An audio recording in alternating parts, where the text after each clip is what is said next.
कल्पवास एक ऐसा पवित्र प्रवास जिसमें गहन आध्यात्मिक अनुशासन की अवधि के साथ आध्यात्मिक ज्ञान और शांति की चेतना प्राप्त की जाती है और भगवान से संबंध बढ़ाया जाता है। सदियों से भारत की धरा पर कल्पवास का अद्भुत महत्व रहा है। नमस्कार, मैं सुरक्षा और आप देख रहे हैं अर्थ प्रकाश टीवी। कल्पवास शब्द संस्कृत से उत्पन्न हुआ, जहां कल्प का अर्थ है ब्रह्मांडीय युग और वास का अर्थ है प्रवास या वास। माघ माह में यह कल्पवास एक महीने का होता है और यह प्रयाग आदि तीर्थों पर पवित्र नदियों के तट पर किया जाता है। विशेष रूप से महाकुंभ के अवसर पर गंगा और यमुना के संगम तट पर एक माह तक कल्पवास ज्यादा फलदायी है। कल्पवास में दिनचर्या को लेकर कई कठिन नियम और यम नियम हैं, जिनसे रोज गुजरना पड़ता है। इन्हें आप टाल नहीं सकते। बताया जाता है कि कल्पवास की दिनचर्या में 3 बार स्नान, 1 बार भोजन, भूमि पर सोना होता है। यानी कल्पवास के दौरान में सूर्योदय से पूर्व स्नान, मात्र 1 बार भोजन, पूर्व, मध्याह्न तथा सायंकाल 3 बार स्नान का विधान है। कल्पवास जैसा शब्द जीवन के वास्तविक पटल पर उतरता हुआ नजर तब आता है जब लोग मन की शांति के लिए आस्था के गहरे समंदर में डुबकी लगाते हैं और इस तरह की वह अपनी तमाम शानो शौकत को छोड़कर कठिन तप के लिए भी तैयार हो जाते हैं। ऐसा ही एक अवसर महाकुंभ है, जो कि सदियों से आस्था और महान संस्कृति के संगम का प्रतीक रहा है। इस बार आस्था और महान संस्कृति के संगम महाकुंभ 2025 में देश ही नहीं बल्कि दुनिया भर से लोग पहुंचने वाले हैं और वहां के अलौकिक नजारे में खुद की जिंदगी को पावन करने वाले हैं। इस अलौकिक नजारे में खुद की जिंदगी को पावन करने वालों की इस कड़ी में अमेरिकन एप्पल कंपनी के सह संस्थापक स्टीव जॉब्स की पत्नी और दुनिया के सबसे धनी महिलाओं में शुमार अरबपति कारोबारी लॉरेन पावेल जॉब्स भी प्रयागराज में महाकुंभ में आ रही हैं।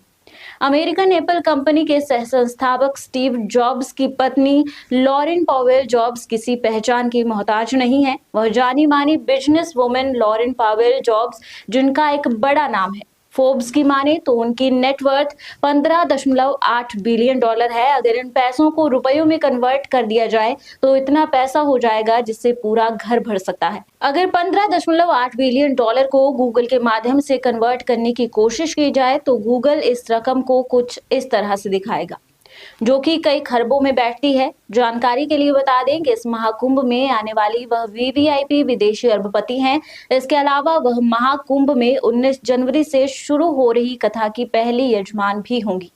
मीडिया रिपोर्ट्स के मुताबिक करीब 61 साल की अरबपति कारोबारी लॉरेन महाकुंभ में कठिन कल्पवास भी करेंगी और साधुओं की संगत में सन्यासियों सा सादगी पूर्ण जीवन गुजारेंगी और सनातन धर्म को करीब से समझने की कोशिश भी करेंगी।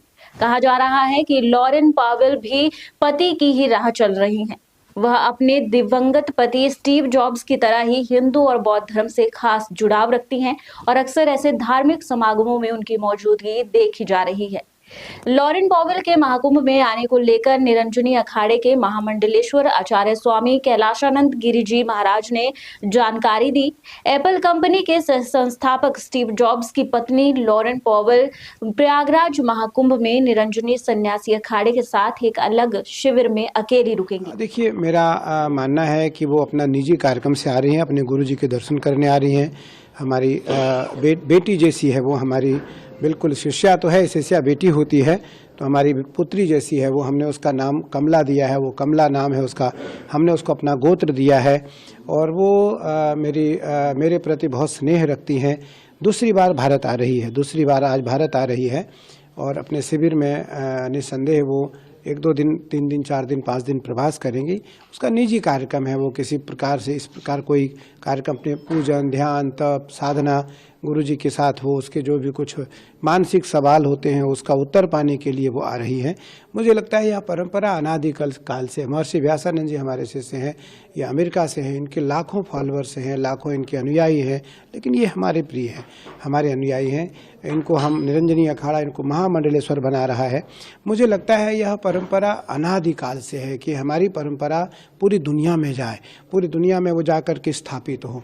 लेकिन परंपरा मौलिक हो, परंपरा सैद्धांतिक हो, परंपरा वैचारिक हो, परंपरा आध्यात्मिक हो, उसमें किसी भी प्रकार से कोई लोकप्रियता न हो, कोई लोक हित न हो, उसमें किसी प्रकार से स्वजन हित न हो, लोक हितकारी हो, लोक कल्याणकारी हो, वो स्वजन हितकारी न हो, वो अपना खुद के कोई किसी प्रकार का कोई स्वार्थ न हो।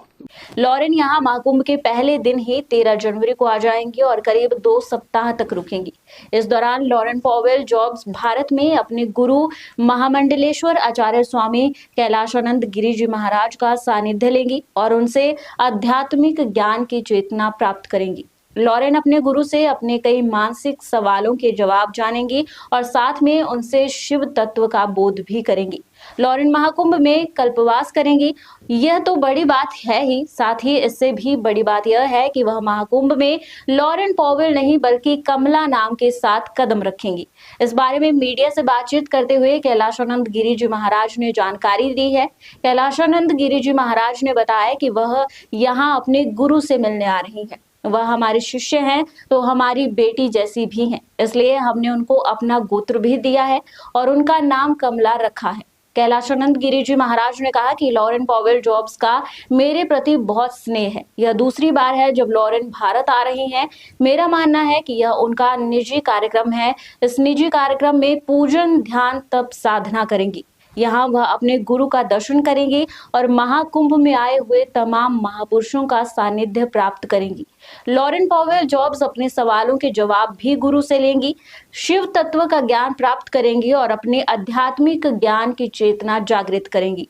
मीडिया रिपोर्ट्स के मुताबिक एप्पल के सह संस्थापक स्टीव जॉब्स की पत्नी और एमर्सन कलेक्टिव की संस्थापक और अध्यक्ष लॉरेन पॉवेल और उनके परिवार को जुलाई 2020 तक फोर्ब्स की दुनिया के अरबपतियों की सालाना सूची में 59वें स्थान पर रखा गया था। इसके अलावा टाइम्स मैगजीन ने कई बार उन्हें दुनिया की सबसे प्रभावशाली महिलाओं की लिस्ट में शामिल किया है। स्टोरी आपको कैसी लगी कमेंट बॉक्स में जरूर बताएं और ऐसा अवसर जहां दुनिया की अधिकतम हस्तियां नतमस्तक होती हैं, उस पावन महाकुंभ की और भी अपडेट्स देखने के लिए बने रहें अर्थ प्रकाश टीवी के साथ।